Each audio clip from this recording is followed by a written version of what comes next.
Assalamualaikum warahmatullahi wabarakatuh.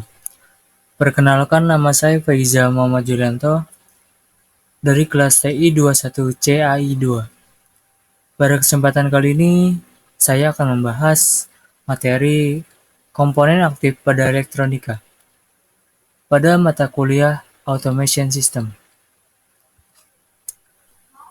Pembahasan yang pertama yaitu ada komponen elektronika.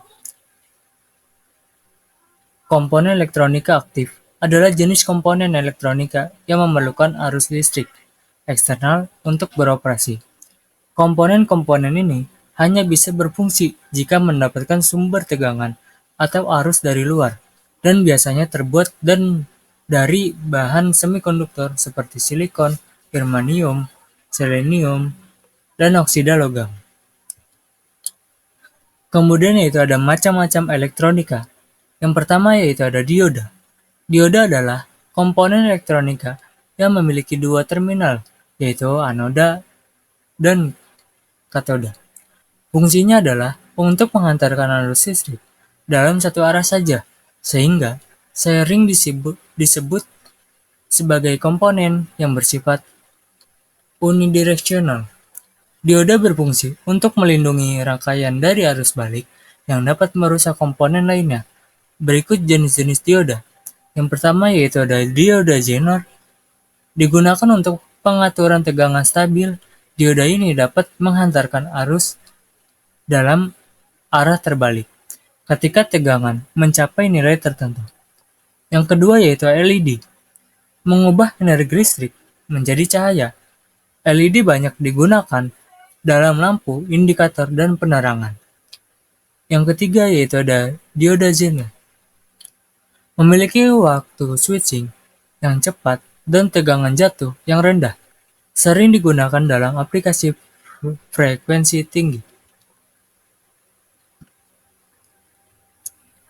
Kemudian yaitu ada fungsi dioda.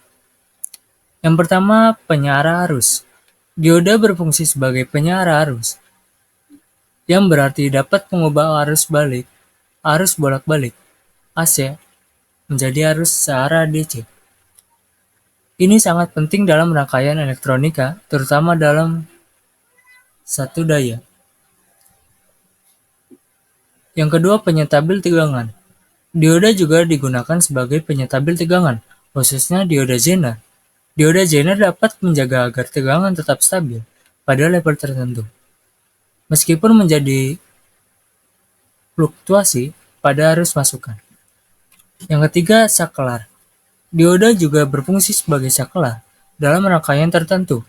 Dalam aplikasi ini, dioda dapat mengontrol aliran arus berdasarkan kondisi tertentu, seperti cahaya yang diterima oleh fotodiode. Yang terakhir yaitu clipper dan clamper. Dioda juga digunakan dalam rangkaian clipper dan clamper untuk memangkas atau menambah level sinyal AC pada rangkaian tertentu, membantu mengontrol bentuk gelombang sinyal. Yang kedua yaitu ada pembahasan transistor. Transistor adalah alat semikonduktor yang digunakan sebagai penguat, pemutus, penyambung arus, stabilisasi tegangan, dan modulasi sinyal. Transistor dapat berfungsi sebagai keran listrik, memungkinkan pengaliran listrik yang sangat akurat dari sirkuit sumber listriknya. Transistor biasanya memiliki 3 terminal, basis, emiter, dan kolektor.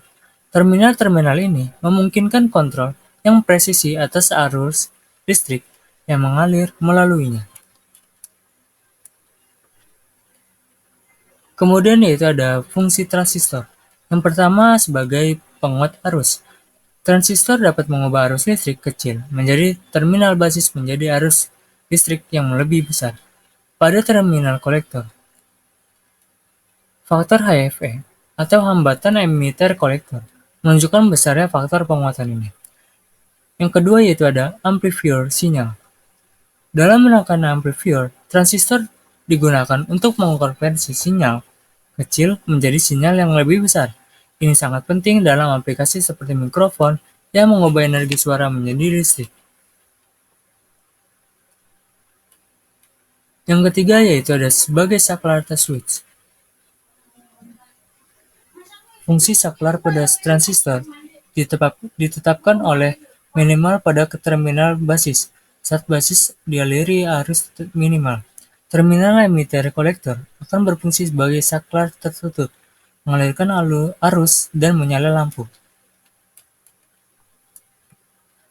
Yang ketiga ada thyristor. Thyristor berasal dari Yunani yang berarti pintu. Nama ini sangat relevan karena thyristor berfungsi sebagai saklar dan yang dapat dibuka dan ditutup oleh mengontrol listrik. Thyristor digunakan sebagai saklar atau switch yang dapat mengontrol arus listrik AC maupun DC. Fungsi utamanya adalah untuk mengubah arus listrik AC menjadi DC atau untuk mengontrol frekuensi dan kecepatan dalam sistem listrik. Thyristor memiliki struktur 4 layer, PNPN, yang lebih kompleks dibandingkan dengan transistor bipolar atau MOSFET.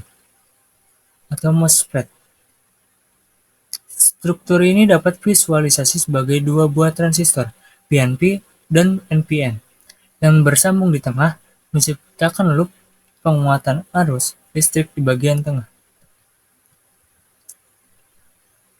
Kemudian itu ada karakteristik thyristor. Reservoir blocking. Thyristor memblokir arus listrik saat tidak ada tegangan input pada gate. Fungsinya sama dengan diode dalam keadaan reserve blocking, forward blocking. Saat tidak ada eksitasi pada gate, thyristor memblokir atau maju. Fungsinya sama dengan diode dalam keadaan forward blocking. Untuk conducting, setelah menerima eksitasi pada gate, thyristor akan menyala dan tetap menyala bahkan setelah eksitasi dihilangkan. Arus dapat dihentikan dengan menurunkan arus di bawah holding current atau IH. Kemudian itu ada jenis-jenis thyristor. Yang pertama ada SCR, Silicon Controlled Rectifier, digunakan untuk mengubah daya AC menjadi DC. Yang kedua ada triage, digunakan untuk mengontrol frekuensi dan kecepatan dalam sistem listrik AC. Yang ketiga ada Diage, digunakan sebagai penghubung arus bolak-balik.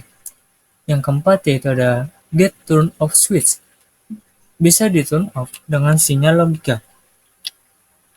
Yang terakhir yaitu ada PUT, Programmable Unijunction Transistor, variabel resistansi yang dapat diatur. Itu saja yang dapat saya sampaikan, kurang lebihnya mohon maaf. Terima kasih. Wassalamualaikum warahmatullahi wabarakatuh.